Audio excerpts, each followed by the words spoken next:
بسم اللہ الرحمن الرحیم.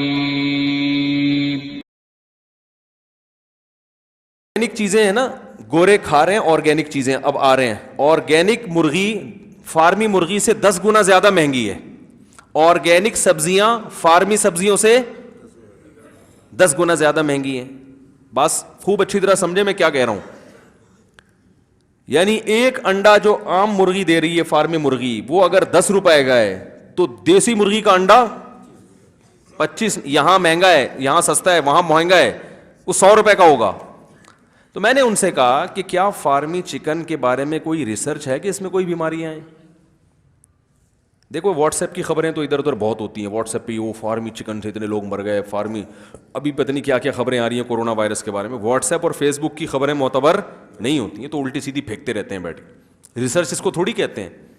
ریسرچ تو اس کو کہتے ہیں, ڈاکٹر کی ریسرچ یہ ہے کہ وہ یا تو کسی نے خود تحقیق کی ہو, یا عامی آدمی کسی بہت معتبر ڈاکٹرز کی تحقیق نقل کرے, تو یہ عامی آدمی کی ریسرچ ہوگی. تو فارمی چکن, فارمی انڈا, یا یہ جو ہم سبزیاں کھا رہے ہیں جو بانج سبزیاں ہیں, آپ یہ لیمبو لے کر آؤ, اس کا بیج اگاؤ, اگتا ہی نہیں ہے. پتہ نہیں کیا اس میں گڑبڑ کی ہے کہ وہ بانج نیمبو ہے. جتنی سبزیاں ہیں نا آپ خریدو, ان کے بیج کو کیاری میں ڈالو, نہیں اگیں گے. کیاری میں اگانے کے لیے الگ سے بیج ہیں. تو ابے ان کے اندر کیا ہو رہا ہے, یہ کیا کر دیا, یہ تو کریلے اور توریاں, یہ کیوں بیج, یہ کچھ گڑبڑ کر دی ہے اس کے اندر. لیکن میں نے خود ڈاکٹر صاحب سے سنا, وہ کہتے ہیں کہ اب تک تحقیق سے یہ ثابت نہیں ہو سکا کہ فارمی چکن میں کوئی بیماری ہے. ریسرچ نہیں ہے. بات آ رہی ہے سمجھ میں؟ کسی لیبارٹری سے ثابت نہیں کیا جا سکتا کہ یہ جو ہم جو یوریا سے اگی ہوئی سبزیاں استعمال کر رہے ہیں نقصان دہ. کہہ رہے ہیں کوئی ایسی ریسرچ, بولو نا بھائی, بڑے پائے کے ڈاکٹر ہیں اور یو کے میں ہوتے ہیں, وہ ان کا کام ہی ریسرچ ہے. کہہ رہے کچھ بھی ثابت نہیں ہوا ہے. تو میں نے کہا کہ وہ کہہ رہے یہ جو جتنی یہاں پاکستان میں خبریں گھوم رہی ہیں نا فارمی مرغی میں, یہ یہیں کے لوگوں کی ہیں, جو ادھر کو کوئی ڈاکٹر اٹھ کے کچھ بھی پھینک دیتا ہے, لوگ وہ چینل کو پروموٹ کرنے کے لیے چلا دیتے ہیں, یا کچھ بھی ہو جاتا ہے, یا پروپیگنڈا ہوتا ہے. حقیقت میں انہوں نے کہا ریسرچ سے کچھ بھی ثابت نہیں ہوا. میں نے کہا بہت اچھی بات. میں نے کہا اچھا مجھے یہ بتائیں آرگینک چیزیں وہاں سستی ہیں مہنگی؟ انہوں نے کہا مہنگی ہے. میں نے کہا جب انہی کے محققین یہ کہہ رہے ہیں کہ فارمی چکن میں اور دیسی چکن میں کوئی فرق نہیں ہے, تو پھر دیسی مہنگی کیوں ہے؟ یہ پوائنٹ کی بات ہے, ذرا سمجھیں.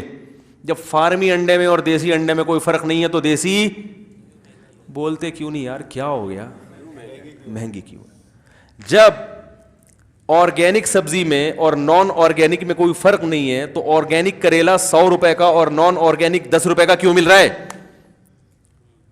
فارمی چکن کھا کے بیٹھو گے تو پھر یہ نہیں سمجھ میں آئیں گی باتیں. یہ ہماری ریسرچ ہے. تو انہوں کا جواب سنیں.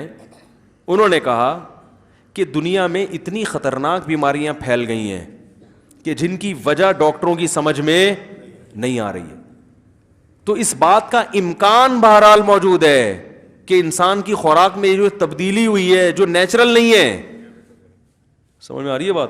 ایک مرغی وہ ہوتی ہے جس کو بچپن میں ماں کی ممتا ملتی ہے, دیسی مرغی نا, 21 دن انڈوں پہ بیٹھتی ہے, بڑی محبت سے چوزا نکلتا ہے, چوزے کو ماں کی ممتا باپ کی بپتا نہیں ملی تو ماں کی ممتا تو ملتی ہے نا. پھر وہ دانہ توڑ توڑ کے پھر وہ اپنی مرضی سے کھاتی ہے, کبھی کیچوا کھا لیا, کبھی ایک مکوڑا کھا لیا, اور کبھی باجرا کھا لیا. پھر فائٹ بھی کرتی ہے, لڑتی بھی ہے, اور وہ سارا دن کیاری کھودتی رہتی ہے بیٹھ کے, پتہ نہیں کیا کیا مختلف. میں نے تو چوزے پالے تھے, ہوا میں اڑتی ہوئی مکھی کو پکڑتے تھے وہ. ابے نندن کو اگر دکھا دیتے نا ہم بیٹا کہ ہمارے پاس تو چوزے ایسے ہیں, جیٹ طیاروں کو چونچ سے پکڑ لیتے ہیں. واقعی میرے چوزے پالے تھے خود, مجھے تو بہت شوق ہے جانور پالنے کا. وہ ہوا میں اڑتی ہوئی مکھی کو پکڑ لیتے تھے. میں نے ان کو دانت دیتا تھا, یار فائٹ ہے بھائی, مکھی ایسے جا رہی ہے نا, تم یوں کر کے ایسے پکڑ لیتے تھے وہ. تو اس ماحول میں جو چوزا پل کے بڑا ہوگا, جس کو ماں کی ممتا میں, جس کی نسل کا پتہ ہو, یہ ستار جو مرغی لے کر آیا تھا نا, جو وہ اس ککڑے سے جو ہے نا کراس ہوئی تھی, وہ نسلی ککڑا تھا, وہ جناب وہ پنجاب میں گجرانوالا کا ککڑ تھا. باپ دادا کا پتہ ہوتا ہے نا ان کے, اس کا ککڑ تھا, تو اس ککڑ سے یہ چوزا نکلا تھا, تو اس کی ماں یہ ہے, تو اس کا باپ یہ ہے, اس کے نانا یہ تھے, اس کے دادا یہ تھے. ٹھیک ہے نا, اور یہ پل بڑھ کے پھر یہ فائٹ کر کے یہاں تک پہنچا ہے.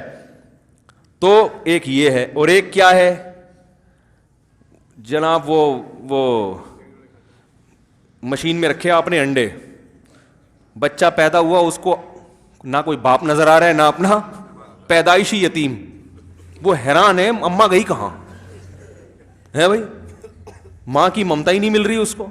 یہ جو دیسی مرغی ہے ایسی محبت کرتی ہے نا اپنے بچوں, چیل اس کے بچوں کو نہیں اٹھا سکتی, بلی اس کے بچوں کو اس کی موجودگی میں نہیں لے جا, ایسا فائٹ کرتی ہے یہ, ایسے غیرت ہے اس کے اندر ہوتی. فارمی چکن کو نہ بہن ملی نہ بھائی ملا, نہ غیرت ملی. تو اب کیا ہے, وہ اس ماحول میں بڑھ کے وہ بچپن سے ٹیکے ٹھوسنا شروع, یہ اس کی ویکسینیشن, اس کی ویکسینیشن, وہ خوراک بھی اس کو بیچاری کو ایک لگی بندی چیزیں ملتی ہیں, کیچوے ویچوے کہاں ملتے ہیں اس کو, اپنی مرضی کے تو نہیں ہوتا نا, تو وہ ایک لگی بندی خوراک ملی اور اس کو وہ ہوتے ہوتے ماشاءاللہ پنجروں میں جا کے کٹ کے. ٹھیک ہے, ریسرچ سے کچھ ثابت نہیں ہے کہ یہ نقصان دہ ہے, یہ ذہن میں رکھیں. کوئی ایسی جو ڈاکٹروں سے, بڑے ڈاکٹروں, چھوٹے موٹے ڈاکٹروں کی بات نہیں کر رہا, بہت بڑے جو اپنی فیلڈ کے ماہر ہیں, وہ کہتے ہیں ریسرچ سے ثابت نہیں ہے. لیکن گورا پھر بھی کہاں آ رہا ہے, آرگینک کی طرف. وجہ اس کی یہ کہ بھائی انسان کی بساط میں یہ نہیں ہے کہ ہر چیز اس کی ریسرچ میں آ گئی ہو, ہر چیز لیبارٹری میں ٹریس نہیں ہوتی. تو پریشان ہے دنیا کی یہ جو اتنی بیماریاں اور اتنی ڈینجرس بیماریاں, جبکہ اس وقت انسان کو اعلیٰ قسم کی خوراک مل رہی ہے, ایسی ہائیجینک خوراک پہلے لوگوں کو نہیں, پہلے تو لوگوں میں صفائی کا شعور نہیں تھا, اب تو صفائی کا بڑا شعور ہے, ہاتھ دھو کے کھانا ہے اور چمچوں کانٹوں سے کھانا ہے, جراثیم نہ لگ جائیں, یہ نہ ہو جائے, وہ نہ ہو جائے, بڑے زبردست. پہلے تو ایسے ہی کھا رہے ہوتے تھے لوگ, لیکن اتنی ڈینجرس بیماریاں کیوں پھیل رہی ہیں؟ تو عین ممکن ہے کہ یہ اس وجہ سے پھیل رہی ہوں کہ آپ قدرتی غذاؤں سے بولتے کیوں نہیں بھائی, دور ہو گئے. اس کا امکان بہرحال ہے.